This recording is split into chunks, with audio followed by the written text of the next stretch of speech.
এখানেই বলি, এক সময় মহাপ্রভু পুরীতে গেছিলেন জগন্নাথকে দেখতে। জগন্নাথকে দেখবে বলে পুরীতে গেছে, নবকলেবর জগন্নাথ। কিন্তু এত ভক্তের ভিড় আমাদের পক্ষে তো সম্ভব নয়। আপনারা হয়তো ঠেলে ঠেলে ঢুকে যাবেন, কিন্তু মহাপ্রভু তো ওইভাবে ঢুকবে না। মহাপ্রভু বললেন, হরিদাস এক কাজ করো, আজকে এই গরু স্তম্ভের পাশে প্রণাম করে ফিরে চলো। আমরা তো এখন পুরীতে আছি, পরে একদিন দেখে নেব। এই নতজানু হয়ে মহাপ্রভু গরু স্তম্ভের কাছে নতজানু হয়ে হাঁটু মুড়ে বসে জগন্নাথকে প্রণাম করছে।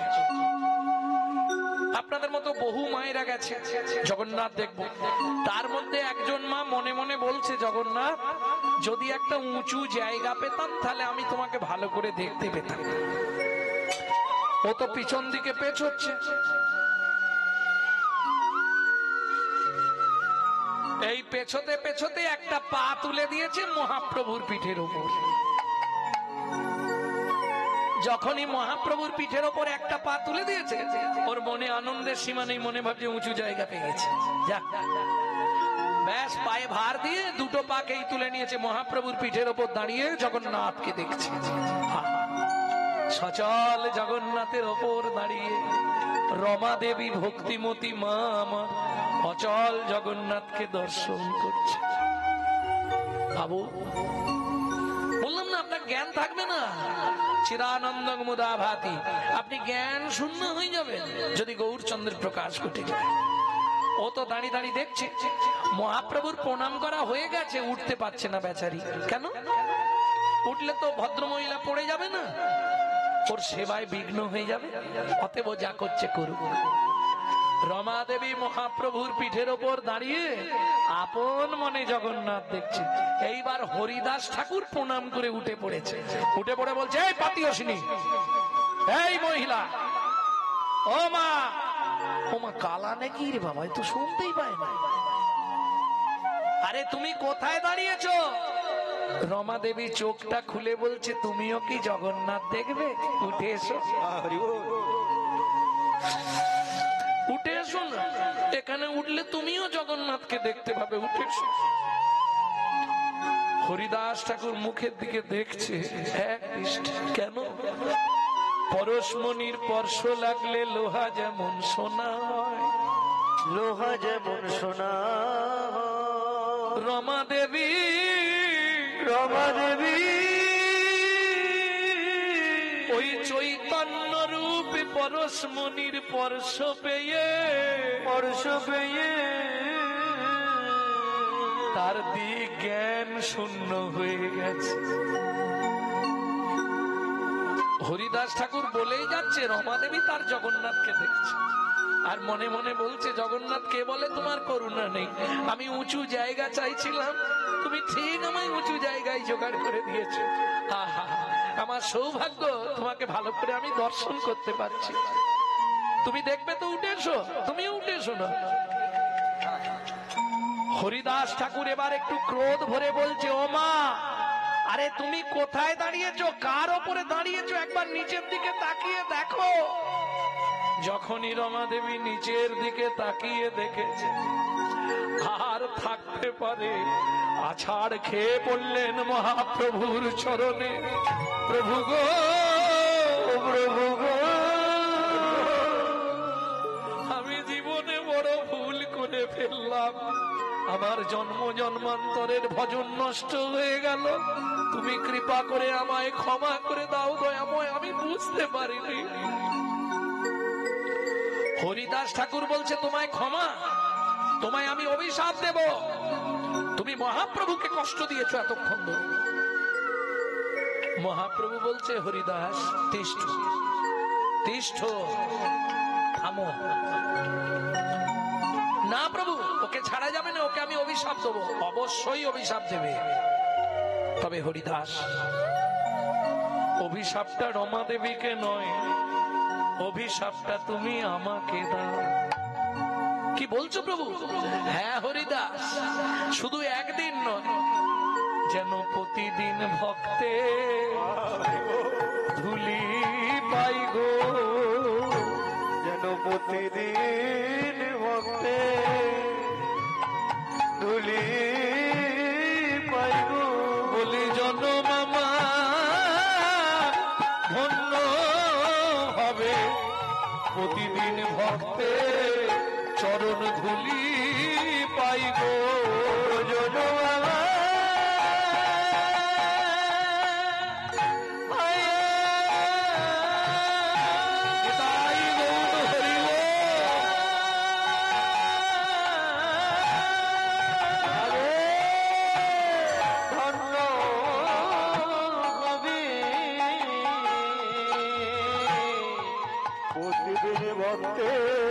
চরণ ধুলি পাইব।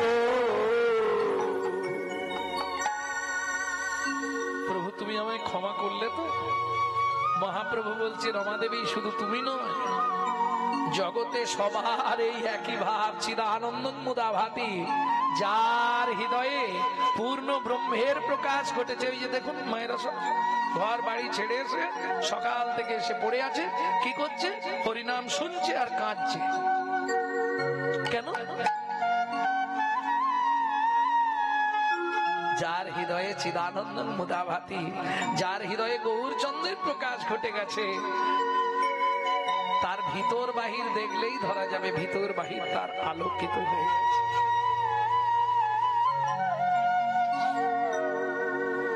এমন মাহাত্ম্য। আপনি বলবেন বাবা আমি তো এই আপনাদের এই যে পদ পদাবলী গান না আমি কিছু বুঝতে পারিনি। বুঝতার দরকার নেই, আমি আপনাকে বলছি বোঝার দরকার নেই। এবার আসছে মহত্বের অহংকার। আমার গাড়ি আছে, বাড়ি আছে, মন্দির আছে, তোমার কি আছে? তুমি শুধু খলি বাজাও। জয় রাধে। ভক্তমন্ডলী ভক্তিমতী মায়েরা, এই যদি তোমার মনোভাব হয় আমি কোটিপতি লোক, চটে বসে হরিনাম শুনবো, তোমার জন্য হরিনাম নয়। তাহলে জাতি বিদ্যা মহতাঞ্চ রূপ। তবে কিছু মনে করবেন না, রূপটা সাধারণত পুরুষদের কম আসে, রূপের অহংকারটা নারীদের বেশি হয়। যদি দেখতে একটু সুন্দরী হয় তাহলে মোটামুটি কালো মানুষের কাছে বসবে না। কিন্তু রূপ যৌবন কতদিন? ওগো সুন্দরী দুদিনের ওই রূপের মাধুরী, তোমার যৌবনে লাগিলে ভাটা হবে গো বুড়ি। ওগো সুন্দরী দুদিনের এই রূপের মাধুরী। কদিন থাকবে? বাজারে কার দাম বেশি বলুন, ফর্সার না কালো? ফর্সার দাম বেশি।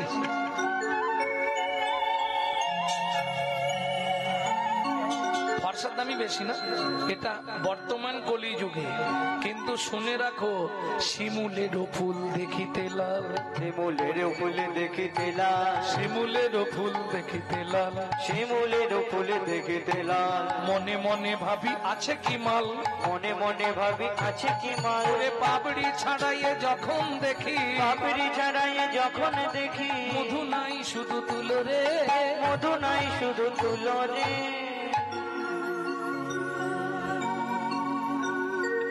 ফর্সার দাম বেশি, কালোর দাম সবসময় বেশি। এই দেখো বাজারে কোন কোন ঠাকুরের বেশি পুজো হয়, ফর্সার না কালো?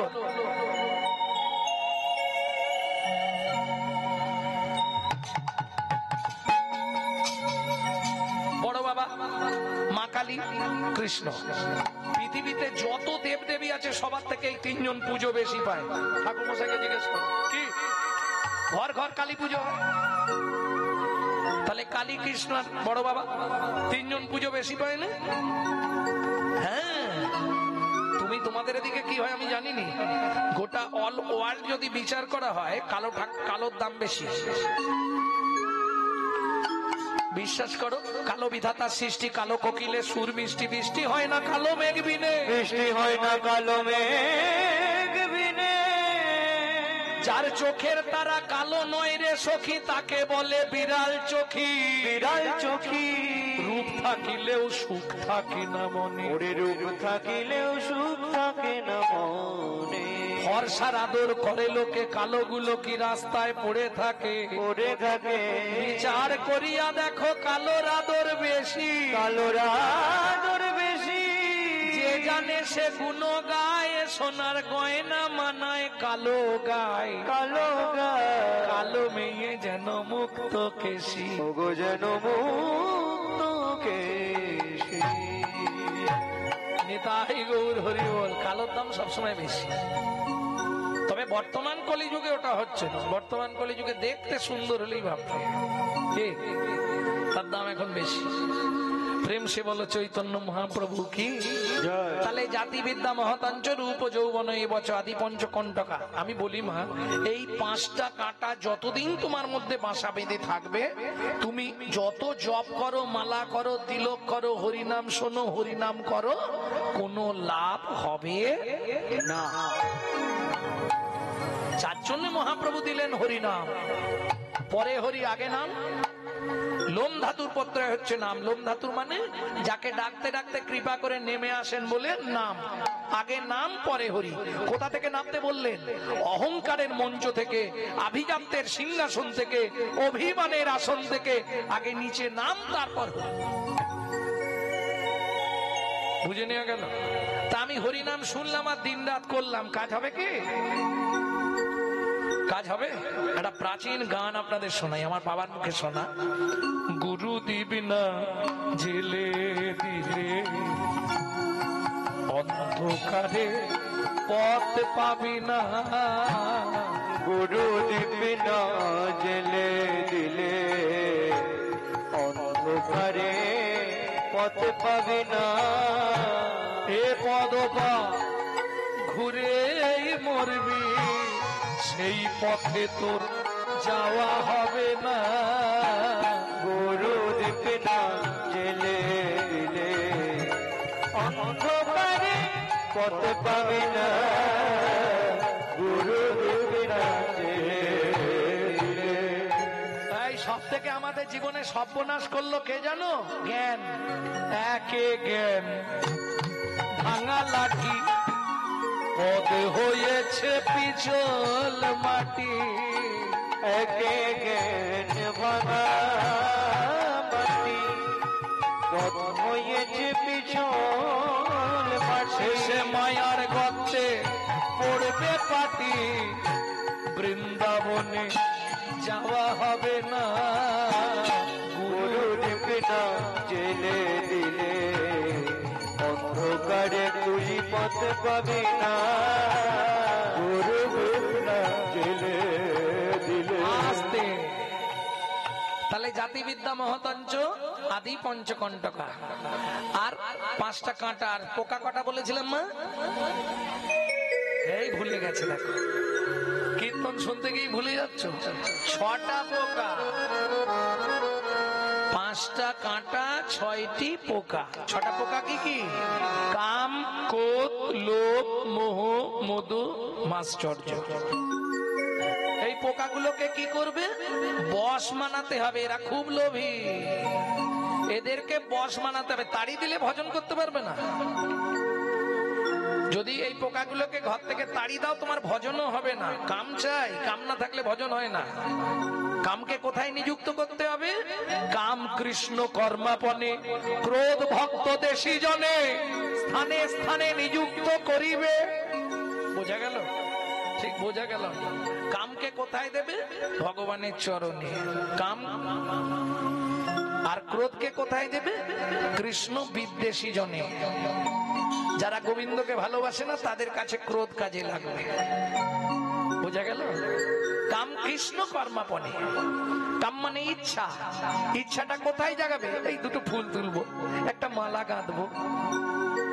কর্মাপনে, কৃষ্ণের জন্য যেটা করব সেটাই আমার হবে কর্ম করা।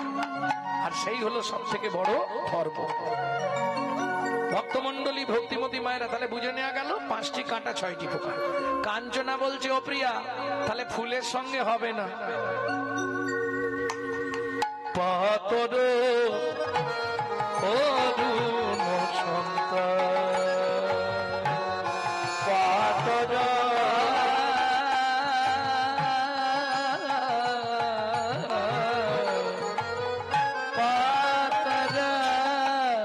অরুণ সন্তান, পাতর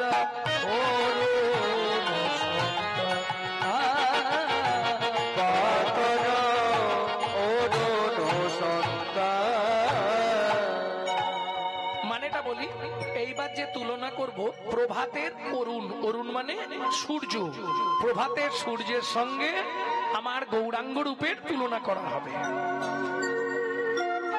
কি হলো? ওদিকে কি হয়েছে? চেয়ার টানাটানি হচ্ছে কেন?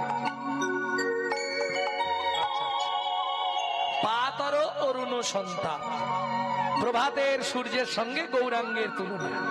আগে বলুন, দার্জিলিং এর টাইগার হিলে কারা বেড়াতে গেছেন? একবার হাত তুলুন তো দেখি।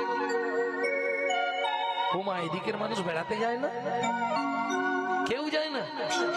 দার্জিলিং এর টাইগার হিলে কোনোদিন যান না? যদিও আমিও পয়সা খরচ করে যাইনি, গানে যাই।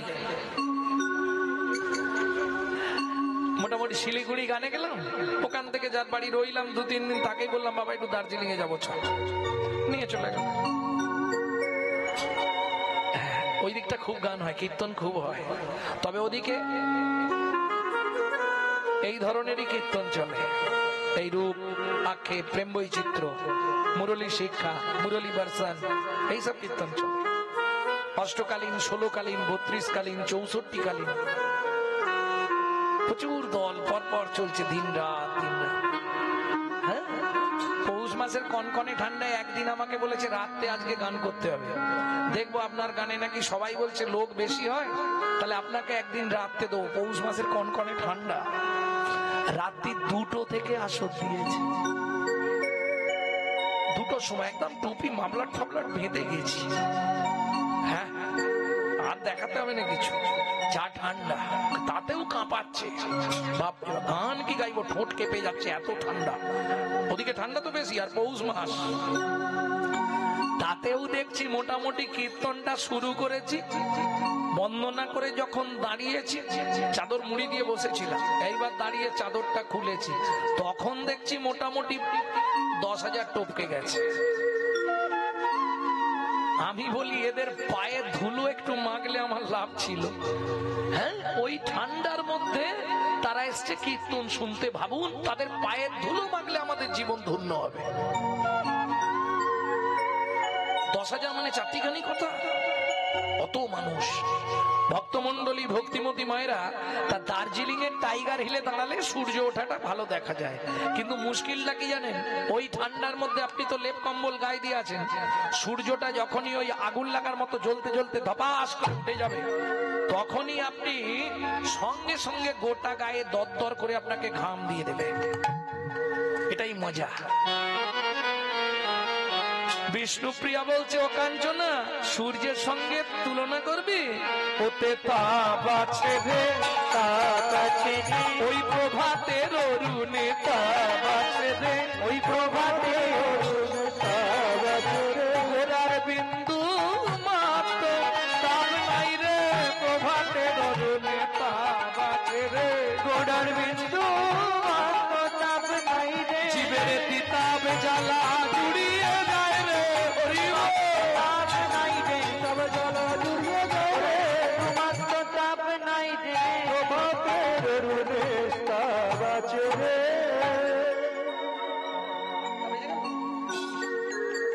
ভক্তমন্ডলী, ভক্তিমতী মায়েরা, তাহলে বুঝে নেওয়া গেল সূর্যের সঙ্গেও হলো না।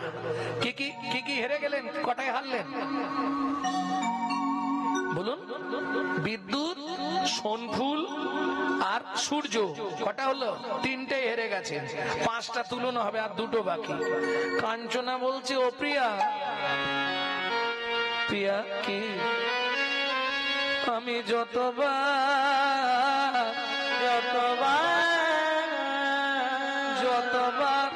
গোরা রূপের কথা বলি, গোরা রূপের কথা বলি, বলিয়ার হারি, বলিহারি, বলিহারি, বলিহারি, বলিহারি। কিছু বুঝছেন তত্ত্বটা? এটা 2টো তত্ত্ব। একটা বলিহারি মানে বাহবা দেয়া, কীর্তন শুনলে হবে না। পদ মানে পদার্থ, ও মায়েরা, পদাবলী কীর্তন মানে পদার্থ, পদের বুঝলে পদার্থ, তবেই জানবেন মর্ম অর্থ। আর যে না বুঝলো তাহার অর্থ, তার রাত জেগে বসে থাকাও ব্যর্থ। আর ব্যর্থ মানে জীবনের সব সমাপ্ত। বলো হরি হরি বল। বুঝে নেওয়া গেল। বলিহারি বলিহারি। ও ভাই তুমি দারুণ বাজাচ্ছ, বলিহারি বলিহারি। বলিহারি মানে বাহবা দেয়া। আর একটা বলিহারি বলিহারি। আমি যতবার গোড়া রূপের কথা বলি, গোড়া রূপের কথা বলি, যতবার তুলনা করি বলি আর হারি, বলি আর হারি। বলিহারি বলিহারি বলিহারি বলিহারি বলিহারি বলিহারি। গোড়া রূপের গাই বলিহারি ও প্রিয়া রে, গোড়া রূপের যাই বলিহারি। হরি হরি বল। গোড়া রূপের যাই বলিহারি। ও প্রিয়া রে, গোড়া রূপে, গোড়া রূপে, গোড়া রূপের যাই বলিহারি।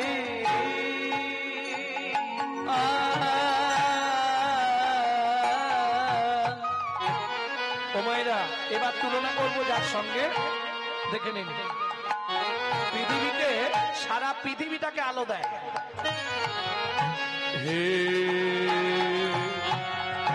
হে রে সুধা করো মুরছি চরণ তলে, সুরা কর মুরছি চরণ তলে। হে রে সুধা করো। সুধাকর মানে চাঁদ। এই গগনে চাঁদ মনে মনে ভাবতো আমার মতো সুন্দর পৃথিবীতে আর কেউ নাই।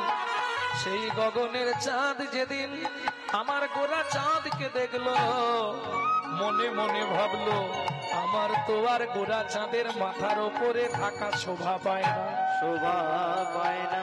ও মায়েরা, লেটেস্ট খবর, চাঁদ সুসাইড করলো। একদম আকাশ থেকে চাঁদ ঝাঁপ দিয়ে পড়ে গেল। আর যা ঝাঁপ দিয়ে পড়ে গেল, চাঁদ 10টা টুকরো হয়ে গেল। মহাপ্রভু বললে, চাঁদ তুই যখন আমার চরণে আত্মনিবেদন করেছিস, আয় তোর এই 10টা টুকরো দিয়ে আমার চরণে নোখ করে দিয়ে। মহাপ্রভুর চরণের নখারবিন্দ, বোঝা গেল? আমি বলছি না, জগদানন্দ পণ্ডিত ব্রহ্মচারী বলছে। হেরি সুধাকর, হেরি সুধাকর, হেরি সুধাকর, হেরি সুধাকর, হেরি সুধাকর, হেরি সুধাকর, হেরি সুধাকর, হেরি সুধাকর, হেরি সুধাকর, হেরি সুধাকর।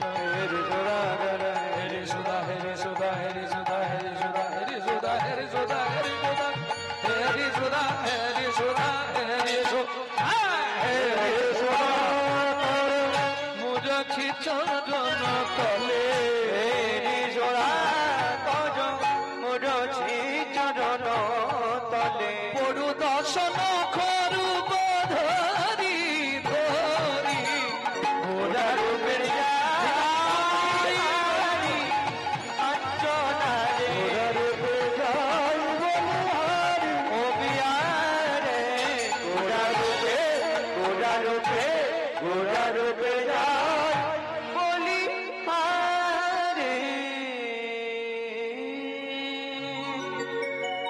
জয় রাধে। ভক্তমন্ডলী, ভক্তিমতী মায়েরা, তাহলে কটায় হারলেন? 4টে, আর একটা বাকি আছে। চাঁদের সঙ্গে আমার গৌরাঙ্গের তুলনা হবে না। কেন? এটা তো আপনারা প্রথমেই জানেন, মহাপ্রভু যেদিন জন্মেছিল সেদিন নাকি চন্দ্রগ্রহণ ছিল। মিথ্যে কথা, চন্দ্রগ্রহণ ছিল না। তাহলে কি হয়েছিল? চাঁদ দেখে চাঁদ মুখ লুকালো, চাঁদ দেখে চাঁদ মুখ লুকালে, চাঁদ দেখে চাঁদ মুখ লুকালো, চাঁদ দেখে চাঁদ মুখ লুকালে। বলে এ মুখ আর দেখাবো না, চাঁদ দেখে চাঁদ মুখ লুকালো। বলে এ মুখ আর দেখাবো না, দেখে চাঁদ মুখ লুকালো। তাহলে বুঝে নেওয়া গেল 1 নম্বর তুলনা। 2 নম্বর, ওই চাঁদের আলো কোন অন্ধকার গুহার মধ্যে প্রবেশ করে না। কিরে মা, ঘুম লাগছে নাকি? এই চাঁদের আলোয় যাবি, গিয়ে হাতটা এইভাবে ধরবি, মুঠো করবি, দেখবি ভেতরটা অন্ধকার, চাঁদের আলো ঢুকতে পারছে না। কিন্তু আমার গৌরাঙ্গ রূপ চন্দ্রের কিরণ মানব চিত্ত গুহার মধ্যে প্রবেশ করে যায়। জানিস কাঞ্চনা, যদি কোনো ভাগ্যবান ভাগ্যবতীর ভাগ্যাকাশে একবার গৌরচন্দ্রের উদয় হয়, গৌরচন্দ্রের উদয় হয়, তার দশা কি হয় জানিস? চিদানন্দং মুদা ভাতি, চিদানন্দং মুদা ভাতি, তার ভেতর বাহির ওরে আলো পানে, তার ভেতর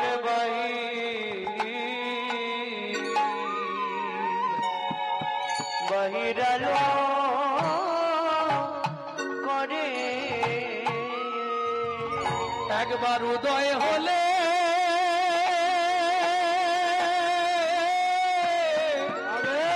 আর অস্ত্র যায় না,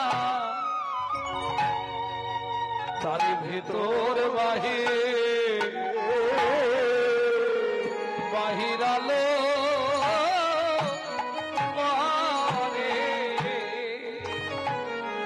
ওমা, এই চাঁদের এমন গুণ আপনার হৃদয় আকাশে যদি একবার উঠে যায়, হায় হায় হায়, আপনি জ্ঞান শূন্য হয়ে যাবেন, আর জ্ঞান থাকবে না। কেন? তার বড় প্রমাণ